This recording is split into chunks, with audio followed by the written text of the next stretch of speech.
Okay, brothers and sisters, this is Alan, and what we're faced today is our world, the Western world is crumbling, basically. And the reality is uh, this can be a 3-year situation or longer based on the scientific details that Walter Weiss shared in the message on the coronavirus recently online.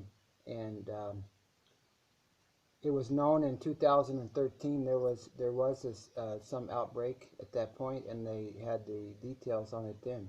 So it's been that's 7 years, and so they've known about it for 7 years, and the uh, uh, the reality is that for the Adventist world, we've had the clear warnings for 5 years now of the end being near.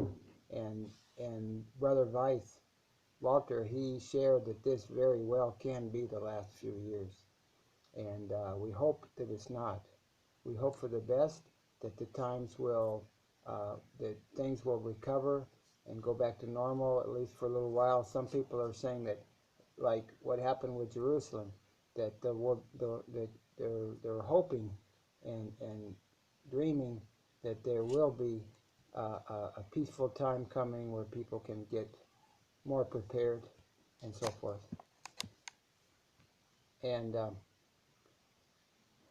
so what we're up against now is forced vaccines can come, and I'll get to that in a minute. Food, what are we going to do for food? I would suggest getting dry goods stored up for 3+ years. That's dried things that you can live on, and you have your gardens. We need to have real victory gardens now. This is the time. This is way more than a war. Like Trump said, this is the invisible war. He said he's the war president now, and the same principle. We need to hope for the best, pray for the best, and prepare for the worst. Trump is saying, "Oh, I'd love everybody to go back, everything to come back normal for Easter, and all this." And so please wake up. Please wake up. We're at the end of time. Even the pagans know it's the end of time. And it's been 6,000 years on this of human life, and it's the time is up, people. And what we've known as Adventists is that in 2015, two big things happened. The Pope came. All U.S. presidents agreed 100% for all the climate change scenario, everything, all the details, including Sunday, right inside of that, all inside of there. That we're talking about legislation, and in the GC big huge meeting, they slipped in a change on the spirit of prophecy, and we know if you're a true Adventist, and that means you study and you don't just listen to what you're told by an employee pastor, is that once the spirit of prophecy has been rejected, then that's a sign. That's a sign of the very end, the very end. And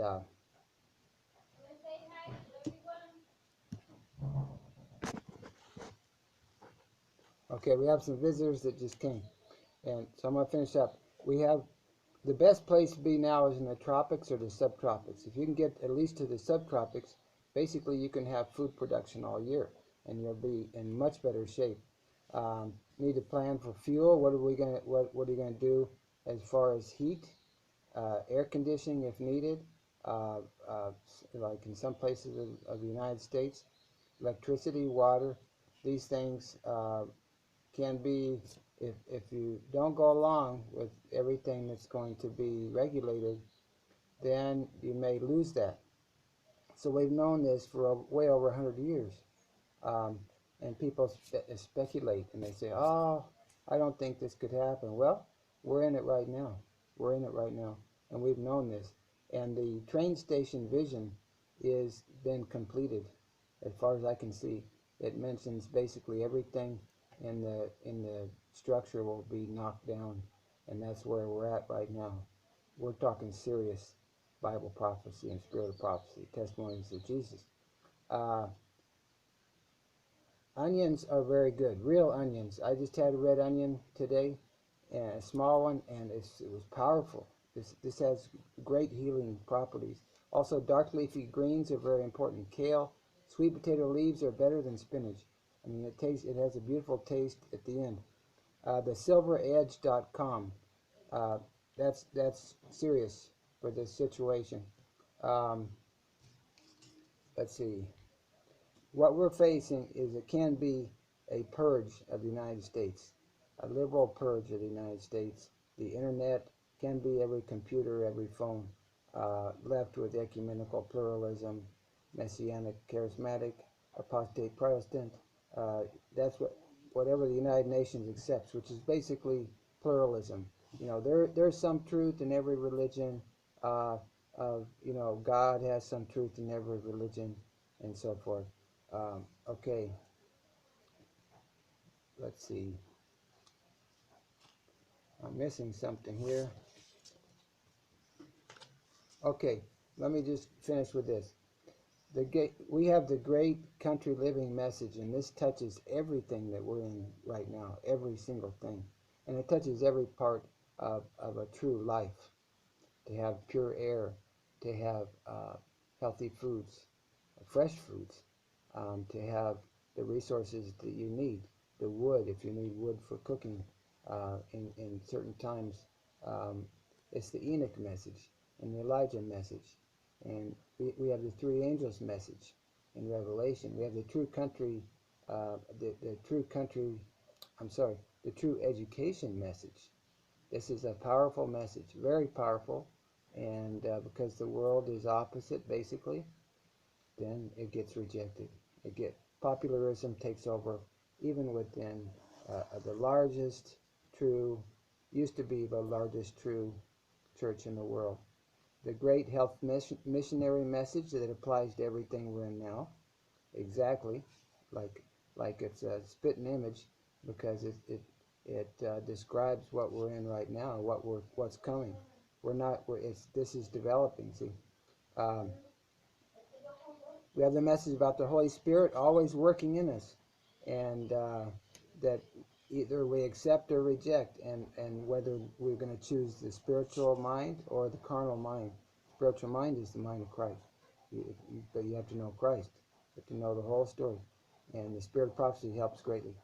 The great controversy message we have between Christ and Satan.